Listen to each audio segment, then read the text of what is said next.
much as I like attention, you would think that I'd be totally fine public speaking, but I'm slightly nervous, so bear with me. So yeah, I'm Tara, I'm the oldest. And then I want to introduce my daughter Haley, who's the first grandchild. Haley, stand up so everyone can see you. And then my other daughter, Cayman, stand up. And then her baby, Lucille Colleen, who's the first great grandbaby. Hold that baby up like I wanted to say really quick too to my sisters, I just moved back in the area. I lived like an hour away up until like the last 9 months. And so they did a lot of caring for my dad. You know, he's declined a lot in the last 5 years. So both of them took care of him a lot. Beth has pretty much spent her 30s taking care of sick and dying parents, and it's, you know, painful. So I just want to say thank you to them. Katie was worried about me speaking because sometimes I don't have a filter and I'm a little bit inappropriate, so I'm going to try and make my dad proud. I just wrote some stuff down. I'm not a great speaker. My dad used to always say to me, loose lips sink ships, and you don't have to say everything you think. I still do that, so. But my dad was born in Kansas, grew up in Florida, and he actually went to the University of Florida Gators for like a year.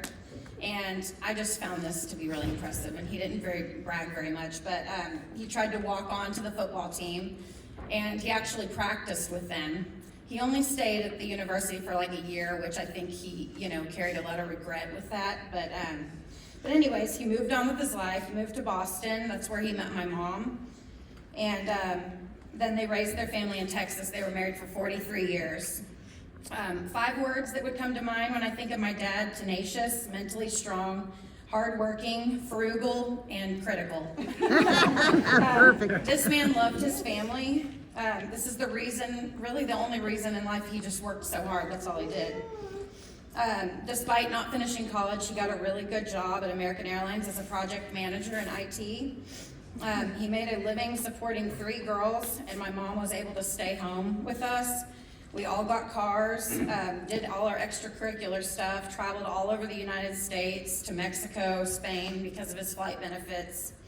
As a child, I remember my dad coming home from work in a suit every day. We had dinner as a family every night. He was at all my gymnastics meets, cheerleading competitions, games. In his spare time, he was either playing tennis, fixing cars, AC units, anything around the house. My dad could literally fix anything. And if he couldn't figure it out, he spent hours trying to figure it out.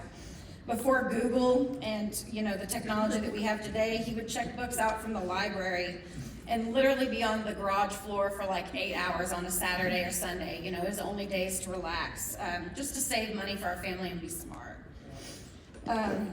You know, all he would ask for help from us was to hold the flashlight sometimes, and we would still always complain.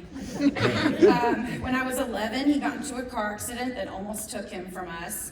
He was out of work for 6 months recovering, and he was paid from having so much sick time because he never missed work. My dad didn't have affairs, didn't abuse us or his wife, he didn't do drugs, he didn't drink. That's an accomplishment, I think, for a lot of people today. Yeah.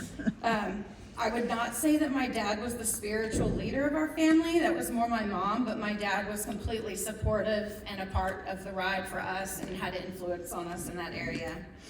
Really, the only negative thing I could say about my dad was that he wasn't always super emotional and could be critical. And if that's the only negative thing someone had to say about me at my funeral, I would be pleased because I've done way worse. My dad loved my mom, and they loved traveling after he retired and before my mom died. The last 5 years were rough for my dad. He missed my mom, and his health was declining pretty bad, pretty fast. But what I will leave on is that I miss my dad, I love him, and from my earliest memory until the day he died, I always felt loved and supported by him. And that's a treasure because not all kids have that or can say that. Thank you.